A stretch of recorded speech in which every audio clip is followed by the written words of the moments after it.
Whale sharks are the largest fish in the world, and encountering one in the wild can be an unforgettable and awe-inspiring experience. However, it's important to remember that whale sharks are wild animals and they deserve to be treated with respect.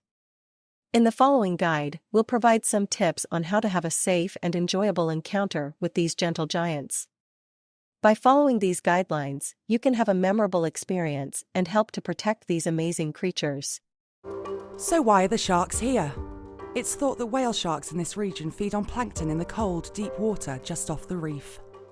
Being cold-blooded, a whale shark feeding in cold, deep water soon loses core body temperature and becomes lethargic. In order to re-warm its body and to help digest the food it has eaten, it must ascend to the warm, shallow waters along the reef crest.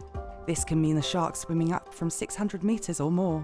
Here, in the safety of the shallow reefs, the vulnerable whale sharks recover from their deep dives. It is at this time that they are at the surface and slow moving, that they are most susceptible to natural predators or accidental boat strikes.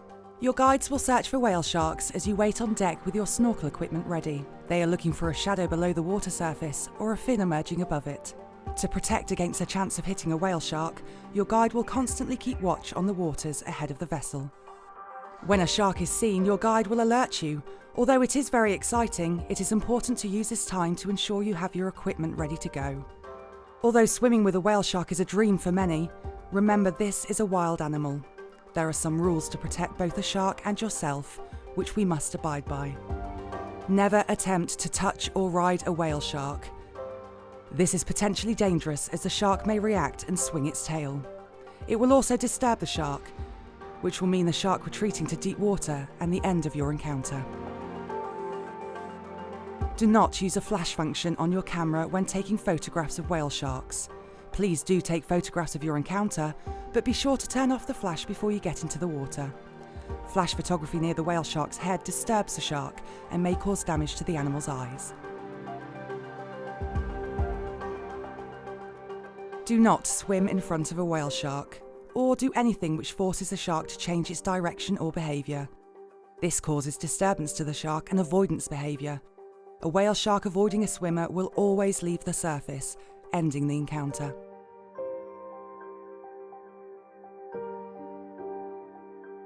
As the vessel approaches a shark, you will notice it turn off to one side and run alongside the animal, slowing down as it gets closer. This is important to reduce disturbance to the shark before you have a chance to see it. It also ensures the safety of the shark, reducing the likelihood of a collision. The vessel will approach no closer than 10 metres from the shark. By now you should be fully prepared with your life vest, fins, mask and snorkels on. You are just seconds away from seeing a whale shark in the water. To give you the best chance of seeing the shark, your guide will be the first person into the water and will raise an arm once visual contact with the shark is established. Please wait on the vessel at this time. When the guide is happy for you to enter the water, the crew will take a second to ensure that the vessel's engines are stopped and conditions are safe for you to enter the water. Please be patient at this point. It is for your own safety. You will then be invited to enter the water. Once you are in, be sure to look up and swim towards the guide's raised arm, so you know that you are correctly heading in the direction of the shark. Keep a safe distance, no less than 3 metres from the animal's head and body and 4 metres from its tail.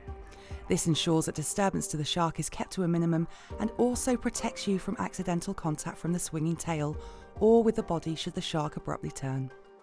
By keeping to the side of the shark and not altering its direction of travel, you ensure that the shark will continue with its natural behaviour for the longest possible time.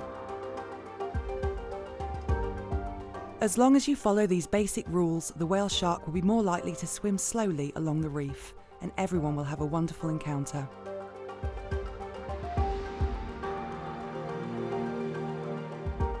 If you are lucky enough to have a good swim with a whale shark, your guide may signal the end of the encounter to allow the whale shark to continue its recovery undisturbed. Please follow the instructions of the guide as you return to your boat. So remember, never touch or ride a whale shark, do not use flash photography, and do not get too close or swim in front of the shark. We hope that you have a safe and enjoyable encounter with a whale shark today. Good luck.